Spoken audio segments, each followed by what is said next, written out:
Welcome to the Human 5 Project, the podcast where we cut straight to the breakthroughs that matter, the show where science meets self-optimization. I'm your host, Ultimate Biohacker 10X, and here we break down the real research, real data, and real dosing behind modern biohacking, from compounds and peptides to techniques, devices, lifestyle strategies, and performance protocols.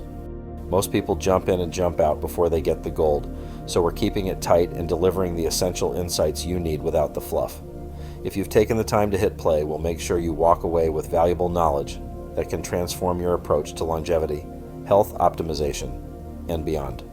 You ever feel like your brain is running on low battery? Like you're pushing through fog that shouldn't be there? Here's the plot twist. Your brain has a waste removal system that does its best work when you sleep. This isn't a vibe. It's not a metaphor. It's a real biological clearance pathway.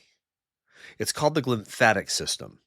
And if you care about focus, memory, mood, or long-term brain aging, this matters. Tonight, what the glymphatic system actually is, why it slows down with age in modern life, what the human data really supports, and the highest leverage biohacks that improve the odds without turning your life into a supplement commercial. Quick poll here. Do you prioritize sleep for brain health? Comment GLYMPH, G-L-Y-M-P-H, if you're in, or sleep, you know how to spell that one, if you know you should be. All right, let's lock it in. Welcome back to the Human 5.0 Project. This is Ultimate Biohacker 10X, straight facts, zero filler, and it is cold here in Florida, day number 3. Disclaimer, this is for educational purposes only, not medical advice. If you've got neurological conditions, sleep apnea, insomnia, seizures, head injury history, or you're on meds that impact sleep or cognition, this is clinician territory first. No blind self-experiments. We do signal, data, and fundamentals. Cool? All right, let's move. Think of your brain like a high-performance city. Non-stop activity, non-stop output, and non-stop waste. Neurons burn fuel all day long, and that creates metabolic byproducts. Some of the big names you've heard, amyloid beta, tau, well, they're part of the Alzheimer's conversation. The key point, the brain needs clearance, not vibes. For years, people said the brain has no lymphatic system. The updated reality, it's got a glymphatic-style clearance route where cerebrospinal fluid, or CSF, flows along blood vessels, exchanges with interstitial fluid, and that's the fluid between your cells, and helps carry waste out with astrocytes and water channels, like aquaporin 4, involved in that flow. Human research uses imaging-based approaches, and it's still evolving, but the framework's real. Now here's the part that matters for your day-to-day life. This system appears to be most active during sleep, especially deep, non-REM, slow-wave sleep. In landmark animal work, sleep increased interstitial space and supported more efficient exchange and clearance. And that's animal data, but it's foundational. The biohacker translation is simple. Sleep is not rest. Sleep is maintenance. When clearance is impaired, waste hangs around longer. That's the concern. And yes, research consistently links sleep disruption and aging to worse clearance markers, and there's serious interest in glymphatic dysfunction as one mechanistic bridge between poor sleep and neurodegeneration. But we're staying honest. Correlation, mechanisms, and emerging human trials, not magic certainty. So what increases your risk of brain slowdown in real life? Chronic short sleep and fragmented sleep. Sleep apnea, this is a big one. Sedentary living. Inflammation and vascular dysfunction, aging, CSF dynamics and vessel health change with age. The scary part is the timeline. Brain decline is often a long game. The habits you run in your 30s, 40s, and 50s can echo later. So the question is not, how do I detox my brain? The question really is, how do I protect the clearance system that's already built in? Listen, if you do only one thing after this episode, do this. Prioritize deep sleep, because deep, non-REM sleep is when glymphatic activity appears to ramp up.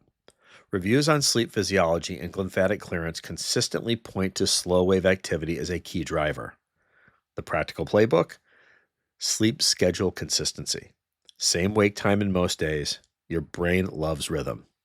Cold, dark, quiet. Cool room, blackout, minimal noise. Simple, boring, but effective. Screen cutoff. If you're scrolling late, you're negotiating against slow wave sleep. Treat sleep apnea like an emergency, not a vibe. If you snore, if you wake unrefreshed, or you have daytime sleepiness, get assessed. Apnea wrecks deep sleep architecture. The sleep position question. Here's the honest take. In rodent studies, side sleeping, lateral position, showed more efficient glymphatic transport compared with supine or prone. And supine and prone refer to laying on your back or laying on your stomach. And that's not a guarantee in humans, but it's a low-risk lever with plausible upside. So if you can comfortably become a side sleeper, that's a rational move. How do you track it? Well, wearables aren't truth, but they're trends. So if you do track, aim to improve total sleep time, sleep efficiency, deep sleep trends over weeks. Don't obsess over one night, just win the month. Now, for years, I was a left side down sleeper. I felt that it kept my stomach in a dependent position. It was less likely for me to have reflux at night. I was also overweight at the time, and it worked well for me. But in full transparency, I've had some difficulty with transient numbness in my hands somewhat recently, and there's nothing physiologic that we can find. So I have found that positioning myself in a very neutral position on my back with my knees and hips slightly flexed has been good for me, and it seems to be working well on all ends. So don't take side sleeping as gospel, but a recommendation, okay? So sleep is the foundation. Here's some add-ons, but not replacements. Exercise. This one has serious momentum. A 2025 human study in Nature Communications reported long-term physical exercise was associated with measures consistent with improved putative glymphatic and meningeal lymphatic flow in humans. That's not exercise cleans your brain overnight, but it is real evidence that movement supports clearance physiology. Practical target, 150 plus minutes a week, moderate aerobic movement plus resistance training 2 to 3 times a week. Hydration, CSF production depends on physiology. Dehydration is not a brain flex. You don't need to chug, you need consistency. Heat and sauna. Sauna isn't glymphatic proof, but it may support brain health indirectly through vascular and cardiometabolic pathways. In a Finnish cohort study, higher sauna frequency was associated with lower risk of dementia and Alzheimer's disease. That's observational, not causation, but it supports heat as a plausible longevity adjunct when used safely. All right, magnesium L-threonate. If you bring in compounds, keep it clean. Magnesium L-threonate has randomized controlled trial data showing improved sleep quality and daytime functioning in adults with self-reported sleep problems. That's not it detoxes your brain, but it can support the sleep lever, which is the main lever. Rule, label-guided dosing. Avoid of kidney disease unless clinician says otherwise, and don't stack 14 things at once. All right, you've made it this far, so here's the entire episode reduced to a checklist you can actually run. The non-negotiables. 7 to 9 hours of sleep opportunity. Consistent wake time. Treat sleep apnea. Daily movement. And hydration rhythm. The probably helpful add-ons. Side sleeping if comfortable. Low risk, plausible upside.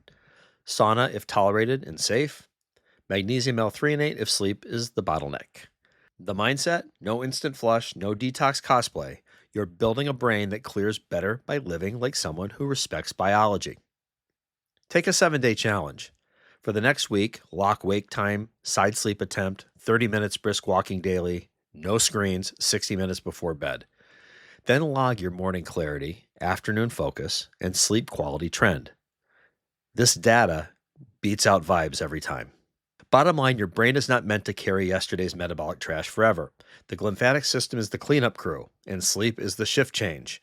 If you want sharper cognition now and a more resilient brain later, protect your deep sleep, move your body, and stop treating recovery like an optional hobby. Drop Glymph if you're running the 7-day challenge. I'd love to know how you do. Smash subscribe. Stay flushed, stay fresh, stay optimized. This is Ultimate Biohacker 10X, and for now, I'm out. Thanks for listening to the Human 5.0 Project. If you found value in today's episode, share it with someone who's ready to elevate their biology. Make sure to follow the show for weekly deep dives into peptides, protocols, devices, lifestyle strategies, and the science of high-performance longevity. Until next time, stay curious, stay optimized, and stay 10x